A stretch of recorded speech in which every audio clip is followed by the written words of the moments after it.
Hey everybody, thanks so much for checking out my show. Really appreciate everybody for watching. Appreciate everybody who has subscribed. There's been some really interesting things happening with Nick Reiner. You guys know I was in Los Angeles when all of that went down, and I've been covering it very closely ever since. He's charged with killing his parents, Rob and Michele Reiner. This was back in December. Both of them were stabbed to death at their home in Brentwood. And this was just a huge deal for a couple of reasons. Number one, obviously because Rob Reiner was so famous in Hollywood.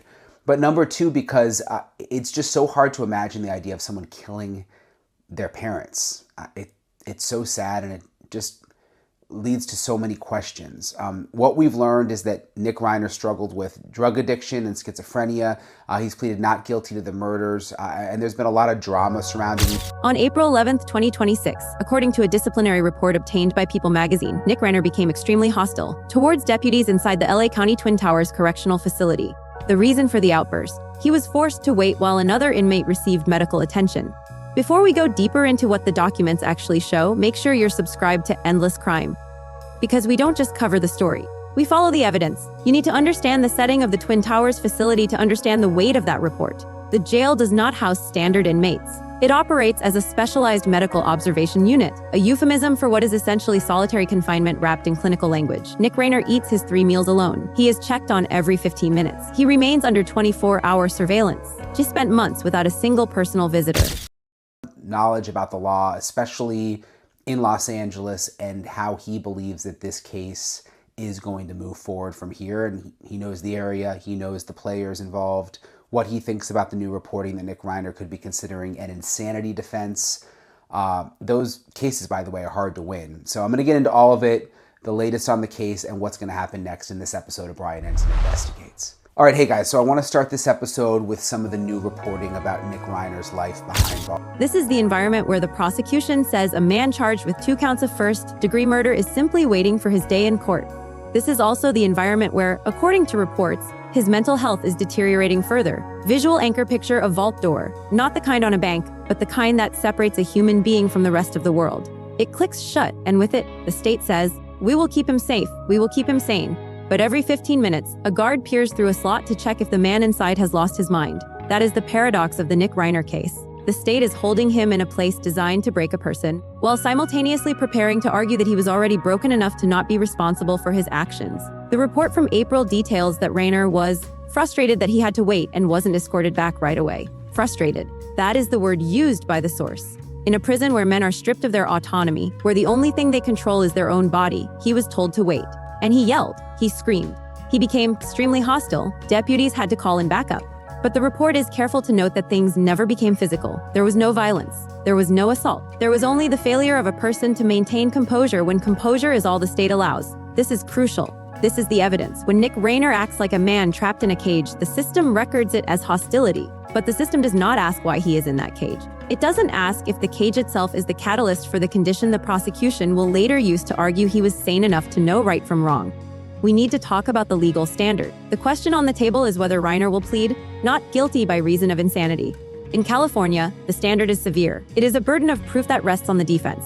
In the Golden State, the question is not simply, was he mentally ill? The question is, at the exact time of the killing, did a mental disorder make him unable to understand what he was doing or unable to distinguish right from wrong? To this Nick Reiner case is his mental health, and there's some concern that his mental health is getting worse behind bars. He was reportedly being treated for schizophrenia before the murders, had a history of drug addiction, was apparently placed under a year-long conservatorship back in 2020, but the Reiner family never really tried to hide this. This is not a test of empathy, it is a test of existence. It is a legal scalpel that demands the jury slice into a man's brain at the exact millisecond 2 people died and determine if the organ in question was functioning in a state of distortion that rendered reality meaningless. But there is a trap here, a hidden current. To prove he was insane then, the defense has to show he was detached from reality. But to keep him in jail now, the prosecution has to show he is oriented to reality, enough to assist in his defense. Yet the jail is a place of isolation. The very environment that is supposed to hold him is the environment that is making him worse. In April, he became hostile. In May, he lost communication privileges for 5 days. But what is the communication privilege for a man who has no visitors? What is the loss of a thing you never truly have? ticking clock moment if the state cannot keep him competent to stand trial by isolating him, and the defense cannot prove he was legally insane because the evidence of his current behavior is tainted by the prison itself, then what is the point of the trial? If the system breaks him, but the system is the only one allowed to evaluate him, are we just waiting for him to shatter? There is an irony here. Nick Reiner's family tried to save him. Years ago, they did not hide his addiction or his schizophrenia. His father, Rob Reiner, directed a film called Being Charlie, which was loosely based on Nick's drug addiction and his time in treatment facilities. Severe postpartum psychosis and schizophrenia, and after she appealed her first conviction, it was overturned. A new jury found her not guilty by reason of insanity in 2006, so it worked there. John Hinckley Jr., the man who made an assassination attempt against President Ronald Reagan, Hinckley is said to have been trying to impress Jodie Foster and get her attention. He was obsessed with her, and he pleaded not guilty by reason of insanity, and a psychiatric expert testified that he had psychosis and schizophrenia, and the jury found him not guilty also. And they said that he was legally insane at the time of the assassination attempt. Shocking to a lot of people, actually ended up leading to some major legal changes, but it worked there. So 2 famous cases where defendants with serious... The parents didn't just love him, they documented his struggle. They put it on screen. They tried to make sense of it in the public eye. They attempted to control the narrative of his sickness while fighting it in private. But that was before. That was before the house in Brentwood. That was before the stabbings. That was before the words, extremely hostile, entered the official record of his life. But that was before. Now, Nick is isolated. Just siblings have, understandably, distanced themselves from the person who took their parents. But there is a wedge. There is a fracture. Reports indicate his aunt Annie Reiner has visited him and tried to support him through the process. He was mentally sane or not, and prosecutors argued that Dahmer understood his actions were wrong and was capable of controlling his behavior, and the jury ultimately found him legally sane. So it didn't work there. And you're going to hear more about insanity defense. In interviews regarding the case, when asked about this dynamic, legal experts acknowledge that this division is common. When a son is accused of killing a mother, they note, the societal framework is such that it tears at the kind of framework of civilization. That love does not go away. They process the love, the hate, the anger, the denial. All these emotions bombard them. But here is the forensic truth. The prosecution likely doesn't need to demonize him. They don't need to make him a monster. They simply need to prove the act. The burden of proof for the defendant on the insanity plea is preponderance of the evidence. They have to show it is more likely than not that he was insane. But the data suggests that in LA County, the system treats mental health not as a defense, but as a chronic illness. The county jail, as legal experts have pointed out, is essentially the largest mental health institution in the world. The question of whether Nick Reiner was insane at the time of the murders is a question of philosophy and medicine. The question of whether the jail can keep him alive long enough to answer it is a question of administration and cruelty. But that was before. Let's look at the precedent. The insanity defense has worked. Andrea Yates drowned her children in a bathtub and was eventually found not guilty by reason of insanity. John Hinckley Jr. attempted to assassinate a president to impress Jodie Foster, and a jury found him insane. Exactly, and when I was coming to LA, I'm like, I gotta go see Mark Garagos. I wanted to talk to you about the Reiner case. I know you've had some similar cases before.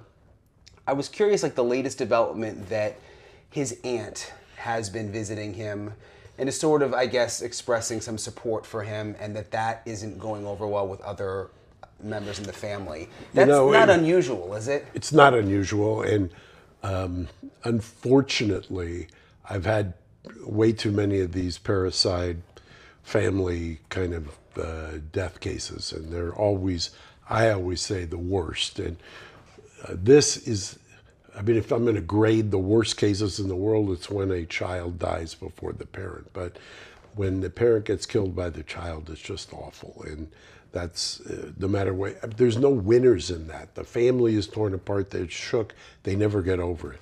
But at a certain point, there is, In those cases, the evidence of psychosis was overwhelming. The acts were so bizarre, so disconnected from reality, that the public accepted the verdict. But California law in particular requires that the mental disorder makes the person capable of knowing or understanding the nature and quality of his or her act and incapable of distinguishing right from wrong.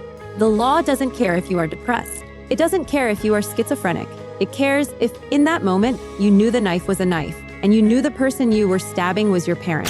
The denial, all of these emotions bombarding them. And she's not going to, the family is going to, at some point, Everybody has to get through this. It's unbelievable. I have one case where a son was in custody, still in custody to this day, over 10 years old, of his mother. And I've got another one pending with the mother. And it rocks the families like you can't believe. How do you deal with that as a lawyer? That is the line. That is the razor's edge. And the evidence we have. The reports of drug use, the history of treatment, the film his father made about him. That is prior bad acts. That is history. That is not a crime scene. Hard evidence is what matters. And the hard evidence is that 2 people are dead. The hard evidence is that Nick Reiner was there.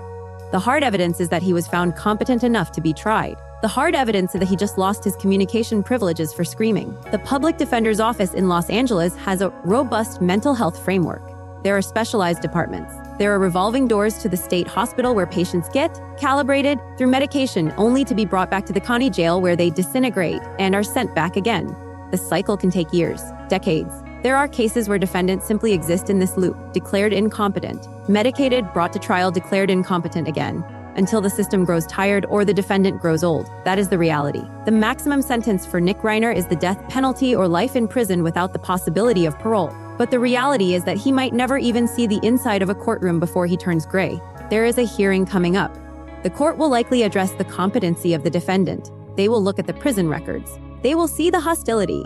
They will see the isolation. And they will decide if he is ready to stand trial. And this is the moment where we must pause. This is the moment where the narrative of the uphill battle for an insanity defense meets the cruel logic of the system.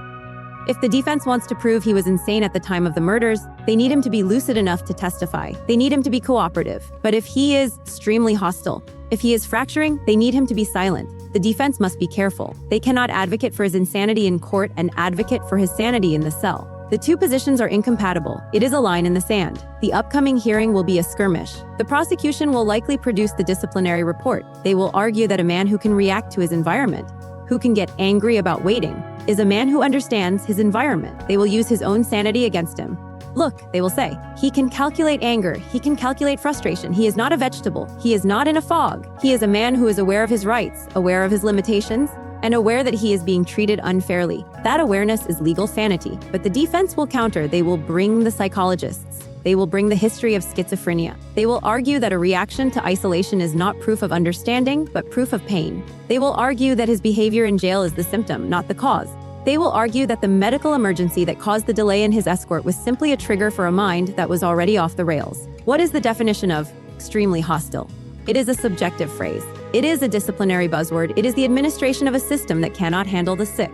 Call to research. We are directing you to the public docket for the Los Angeles County Superior Court, case number K-13843. That is the Reiner case. Search the filings for the competency to stand trial, evaluation filed in May of this year. Read the psychiatrist's report for yourself. Then ask yourselves in the comments, can a person who relies on the state for their medication be judged insane for the state's actions? Or is the state just taking care of the cleaning up? This is a sad story. It is a tragedy of mental health, family, and the blunt force of the justice system. The documentary, Being Charlie, tried to capture the struggle of a young man fighting addiction. It was a drama. But the situation now is not a drama. It is a criminal proceeding where the evidence suggests that the fight isn't just in the past. It is happening right now, behind a vault door in the silence of the Twin Towers. This is endless crime. We follow the evidence. We ask the questions that don't have easy answers. If you found this analysis valuable, hit like, share this video with someone who needs to understand the reality of this case, and subscribe and turn on notifications so you don't miss the next installment in this unfolding story. We will be watching the hearing. We will be reading the filings. And we will be back.